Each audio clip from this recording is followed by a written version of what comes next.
u pullarini savdoning halol turlaridan biri bo'lmish muzorabaga berar edi. Muhabbat otasidan meros olgan mollarni savdogarlarga sheriklikka berib, o'zi ilm tahsilida davom etdi. Savol tug'iladi, uning otasi u yoshligida o'lib ketgan bo'lsa, qanday qilib u ota merosiga yetishdi? Qaysi yo'l bilan o'zi bilmaydigan moliga ega bo'ldi? Javob: bu yerda juda omonatdor qo'l u pullarni saqlagan. U omonatdor inson Buxoriyning onasi edi. Ona juda katta mablag'ni ehtiyot qilib, saqlab, bolalar voyaga yetganda ularning qo'liga ikki qo'llab topshirdi. Erdan qolgan molni berkitmay, o'ziniki qilib olmay haqdorlarga topshirish uchun juda katta iymon kerak. Bolalar yosh, hech nimani bilmaydi demasdan, mol-mulkni havoga sovurmay, bolalar katta bo'lguncha avaylab kutish uchun inson Allohdan qo'rqadigan omonatdor bo'lish kerak. Kezi kelganda shuni ham aytish o'rinliki, ayrim ayollar tejamkorlikni bilmay, erining topgan tutganini kulini ko'kka sovuradilar. Bu ham yetmagandek o'z hollaridan nolib ham o'yishadi. Ayrimlar esa boriga baraka tilab tang holatda ham nolimaydilar. Yegani oldida yemagani ketida bo'lgan tantiq erkak xotinlar ro'zg'ori butun bo'lishiga qaramay tili shikoyatdan to'xtamaydi. Qimmat masalliqlardan tayyorlangan shirin taomni ham yomon xulqi bilan bemaza qilib yuboradi. Ba'zi dono ayollar esa suprasi qurib yotgan bo'lsa-da, tili shukurdan tinmaydi. Qo'li gul, tili shirin bu kabi ayollar suprani qoqib bo'lsa-da shirin taomlar hozirlaydilar. Go'zal muomalalari bilan quruq unning o'zidan tayyorlangan taomni totli qilib yuboradilar. Imom Buxoriyning onalari ma'rifatli, ziyoli, dono ayoldirlar. Bu ayolning farzandlarini o'qitib ta'lim berishidan va ilm tahsili uchun to'liq sharoit yaratib berganligidan uning ma'rifatli, ziyoli va dono ayol ekanini anglash qiyin emas. Yuqorida bildikki, Buxoriy 11 yoshida 70 ming hadisni yod olgan ekan. Insof bilan aytaylik, agar ona bolaga sharoit yaratib bermasa, bola qanday qilib 70 ming hadisni yodlay oladi?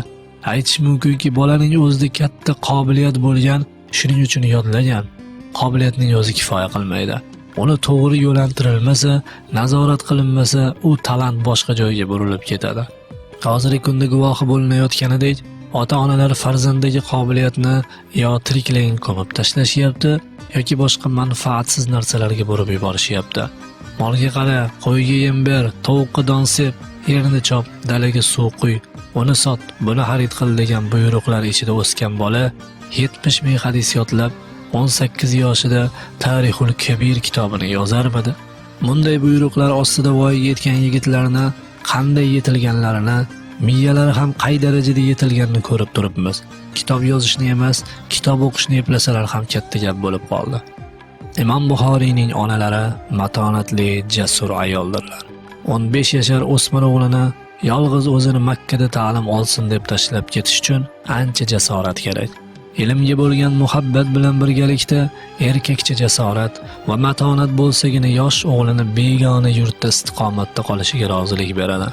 Bu ayol ham boshqa onalardek, dadangni o'qigani yetadi, sen ishla, sen tengxo'rlarning qo'lida jaraq-jaraq pul o'ynayapti.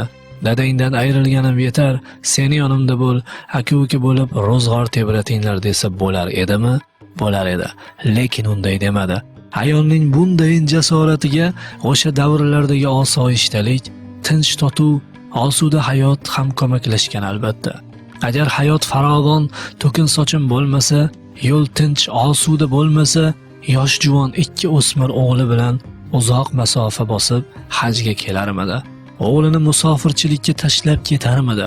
Hozirgi zamonda televizorga termilib, multfilm ko'rayotgan, o'g'illarni ayayotgan onalar bilan bu ayolni taqqoslansa, o'tmish ayollarning taqvosi, iymoni, dunyo qarashi juda ham yuksak bo'lganligi yanada oydinlashadi. Imom Buxoriyning onalari obida, xudojo'y, avliyo ayollar. Bunga yaqqol misol yoshgina ikki o'g'li bilan hajga kelishidir. O'g'illar katta bo'lsa borarmiz demadi. Haj vojib bo'lgan hamon yo'lga tushdi. Ikkinchi misol duosining ijobat bo'lishi. Shuning uchun Lalkoi bu ayol haqida yozganida o'z kitobining avliyolar karomati bobida zikr qiladi. Uchinchi misol u tarbiya qilgan go'dak o'qib o'rganib dunyoga ustoz bo'lganligi.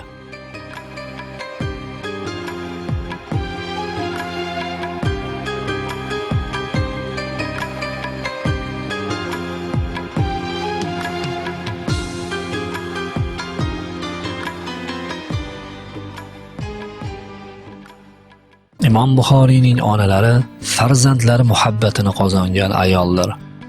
Ma'lumki, hamma onalar ham farzand muhabbatini birday qozonmaydilar. Farzandlar onalarni yaxshi ko'radilarmi, yo'qmi, baribir ularga yaxshilik qilishga, shirin so'zlashga, tabassum qilishga va ezgulik ma'nolarining hammasini tatbiq qilishga ma'murlar. Lekin muhabbat bilan qilingan yaxshilik bilan majburiy yaxshilik o'rtasida yer bilan osmoncha farq bor. Buxoriy har qachon yoshligini eslasa va ilmiy hayoti boshlanishini hikoya qilsa, avvalo onasini yodiga olardi. Onam va akam bilan hajga chiqqanmiz derdi. Onam deya o'ziga nisbat berib faxrlanish ham diqqatga sazovordir. 15 yoshimda haj qildim deb onasini yodlamay ketsa ham ma'no chiqaveradi. Endi mana bu tarixiy haqiqatga qarang. 597-hijriy yilda vafot etgan katta olim, voiz, mufassir Abul Faraj Javziy yoshligini eslab yozadi.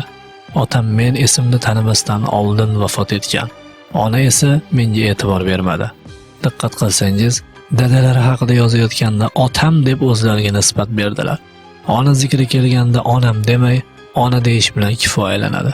Holbuki ammalarni eslaganlarda ammam degandilar. Otam, ammam degan bola onam deya olmadi. Sababi onalari dadalari vafotdan keyin boshqa turmush qurib o'g'illariga qaramagan ekan. Otasi o'lgan, onasi tashlab ketgan qip-qizil yetimni ammalari parvarishlab o'qitadilar. Natijada bola o'z asrining katta olimlaridan bo'lib yetishadi. Zahabiy ta'riflaganidek, undan oldin ham, keyin ham bu qadar voiz kelmagan. Olimlarning ta'kidlashicha, u yozgan kitoblar mingga yetgan ekan. Farzandlar muhabbatini qozonish onalar qo'lida. Muhabbat qozonaman degan ona muhabbat sarflash kerak. Mehr olaman degan ona mehr berish kerak. Muhammad ibn Ismoil Buxorodan chiqqandan keyin onasi va akasi bilan uchrashgani ma'lum emas. O'rtada xat yozishib turganlar haqida ishoralar bor, lekin diydorlashuv haqida xabari yo'q. Zohiran mushfiq ona farzand musofirlik chog'ida olamdan ko'z yumgan. Akasining Buxoroda vafot etgani aniq xabarlarda kelgan. Muhammad esa Buxoroga juda kech qaytadi. Hech shubha yo'qki, buyuk imom ko'p o'rinlarda peshqadam bo'lganlaridek, ota-ona hurmatida, ularga itoat va ezgulik borasida ham ko'plarni ortda qoldirganlar. Biz murojaat qilgan manbalarda onalari bilan bo'lgan aloqalar haqida ma'lumot juda oz berilgan.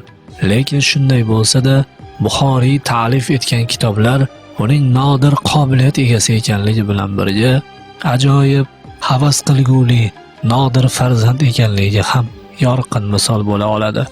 Imom Buxoriy ota-onaga ezgulik nomli kitob ta'lif qilgan. Sahihda va Adabul Mufradda ota-onalar uchun alohida boblar keltirgan. Qumsab quvnoq damlarimni yoshligimga qaytkim kelur. Ayajon u dadajon deb qayta aytkim kelur. O'g'lim desa onajonim, labbay deya cho'pkim kelur. Nonushtaga choylar quyib, issiq nonlar tutkim kelur. Mehr to'la yuzlariga to'yib boqqim kelur. Har buyurgan ishlarini erinmasdan qilgim kelur.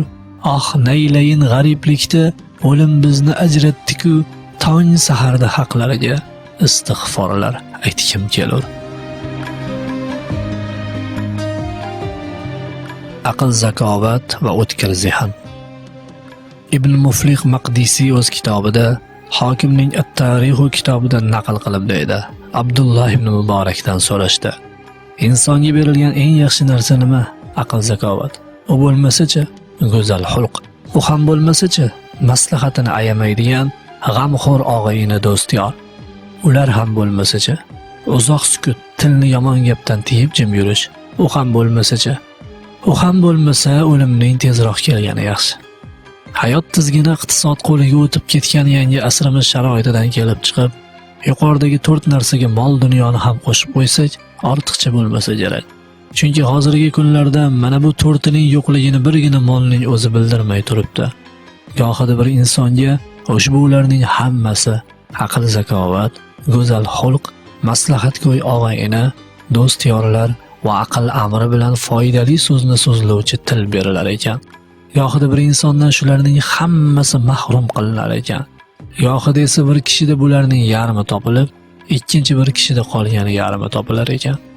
Muhammad ibn Ismoil Buxoriyga yuqoridagi xislatlarning barchasi ziyodasi bilan berilgan edi. Unga odamning tizgini bo'lmish aql, insonning jamoli bo'lmish go'zal xulq, islomiy jamiyatlarning ko'rki va faxri bo'lmish xolis maslahatgo'ylar, faqat yaxshilikni so'zlovchi til, shuningdek hayoti dunyoning bezagi bo'lmish mol va bularga qo'shimcha o'laroq o'tkir zehn, ilmga muhabbat, go'zal xulq va nodirlashib ketayotgan zuhdu taqvo ham berilgan edi. Quyida Buxoriy hayotidan ana shu lavhalarni o'qiymiz. Buxoriyning o'tkir aql zakovati quyidagi nuqtalarda namoyon bo'ladi. Birinchisi, o'ziga berilgan nodir qobiliyatni his qilib, uni manfaatli o'rinlarga ishlatib bilganida. Boshqacha ibora bilan aytganda, qobiliyatining qadriga yetganidadir. Hammaga ham bunday qobiliyat berilmaydi. Berilganlarning hammasi ham o'ziga berilgan qobiliyatni qadrlab, uni to'g'ri yo'lga yo'naltira olmaydi. Zehni o'tkirlardan biri minglab qo'shiqni yod bilishini aytib faxrlangan, so'ng pushaymon bo'lgan ekan. Yana bir o'tkir zehnli kishi minglab misr she'r yod bilishini aytib, uni yo'ldagi manfaatli boshqa narsalarni yodlasam bo'lar ekan deb afsuslangan ekan. Boshqa bir qobiliyatli kimsa o'zidagi nodir iste'dodni ilmiy ishlarga sarflamay, mehnat ichida gumdon qilganidan noligan ekan. Xullas, o'tkir zehndan to'g'ri foydalanganlar o'tkir zehnning o'zidek nodirdirlar. O'tkir aql va o'tkir zehn berilgan insonlar jamiyat va davlat boyligidir. Xalq o'z orasidan chiqqan nodir qobiliyatli farzandlarni e'zozlab, avaylab ulardan oqilona foydalanmog'i bilan xazinasi boyiydi, sha'ni-shavkati oshadi. Ularni e'tiborsiz qoldirish, munosib o'rinlarga qo'ymay har qanday odamning qo'lidan keladigan ishlarni ulardan talab qilish oqilona tadbir bo'lmas. Oqilona tadbir yuritilmagan ishdan ahmoqona natija olinadi. Ahmoqlar safi kengayib jamiyat xastalanadi, tuzalmas dardga mubtalo bo'ladi. Iso alayhissalomdan so'rashdi: "Siz tug'ma-ko'r va pes kishilarni davoladingiz, Allohning izn ixtiyori bilan o'likni tiriltirdingiz. Aytingchi, ahmoqni qanday davoladingiz?" "Shu dardni tuzata olmadim, uni tuzataman deb holdan toydim" degan ekan Iso alayhissalom. Buxoriy o'z qobiliyatini erta his qildi va uni manfaatli yo'lga yo'naltirdi. O'zidagi qobiliyatni va bor kuch-quvvatni nubuvvat boyligini jamlashga sarfladi. Bu tadbiri bilan avvalo o'ziga, diniga, qolaversa xalqiga va kelajak avlodlarga xizmat qildi. Ularga bitmas tuganmas ilmiy boylik qoldirdi. O'z yurtining nomini olamga tanitdi. Ikkinchisi, yoshlik davrini g'animat bilib, bir zumda o'tib ketguvchi bu oltin davridan juda unumli foydalandi. Uchinchisi, bir shaxs yoki bir shaharga bog'lanmay, turli shaharlarga ilmiy safarga chiqib, turli ustozlardan ilm oldi. Quyida uning 1000 dan ortiq shaxs bilan uchrashib, ulardan hadis olgani haqida rivoyat keladi. To'rtinchisi, o'qib o'rgangan ilmini juda erta vaqtdan boshlab o'zgalarga o'rgatdi. O'quvchilarga ma'lumki, Buxoriy bir tomondan ta'lim olib, ikkinchi bir tomondan ta'lim berardi. Bu uslub esa o'rgangan ilmingizni o'zingizda mustahkam o'rnashishida muvaffaqiyatli va unumli metodlardan biridir. 5-si, oldinga qo'yilgan maqsad ro'yobga oshmaguncha ona yurtga qaytmay ilmiy izlanishda davom etdi. 6-si, ilmni faqatgina ma'lumotni ko'paytirish yoki shuhrat qozonish, nom chiqarish uchun emas, balki ilmiga amal qilish uchun, dunyo va oxiratini obod qilish uchun o'rgangan. 7-si, faqat ilm deb dunyoviy manfaatlarni tashlab qo'ymadi. Ilm bilan savdo-sotiqni jamlay oldi. Muzoraba, ya'ni sheriklik tijorati bilan shug'ullangan, yerni kiraga bergan. 8-si, sahih, zaif va mavzu to'qima hadislar ko'payib ketgan bir paytda faqat sahih hadislarni o'z ichiga olgan sahih kitobni ta'lif qildi. Buxoriyning ana shu ishigina uning yetuk aql egasi ekanligiga kifoyadir. Sahih Buxoriyni ta'ammul qilib o'qigan kishi uni jamlab 100 ga yaqin kitobga va boblarga ajratgan va har bir bob va hadislarni o'ta puxtalik bilan tartiblagan muallif aqliga lol qolib tasanno aytmay iloji yo'q. Kishi bu fandan qanchalar ma'rifat ko'p bo'lsa, shunchalar dahshatga tushaveradi. Imom Termiziy deydi: hadis ilmi, tarix va sanadlar borasida Iroq va Xurosonda Muhammad ibn Ismoildan ko'ra olimroq kishini ko'rmadim. Abu Xotim 243-hijriy yilda dedi: Iroqqa kirgan olimlarning eng bilimdoni Muhammad ibn Ismoildir. Imom Ahmad degan ekan: hadis yodlash bo'yicha marraga xurosonliklardan 4 kishi yetgandir. Ular Abu Zur'a, Muhammad ibn Ismoil, Dorimiy va Hasan ibn Hujo Balhi. Abu Ahmad Hokim deydi, Buxoriy hadis ilmida yetishgan olimlarning biri edi. Agar men uning kitobiga o'xshash go'zal kitob ko'rmadim desam, xato qilmagan bo'lurdim. Imom Muslim ibn Hajjoj Sahih Muslim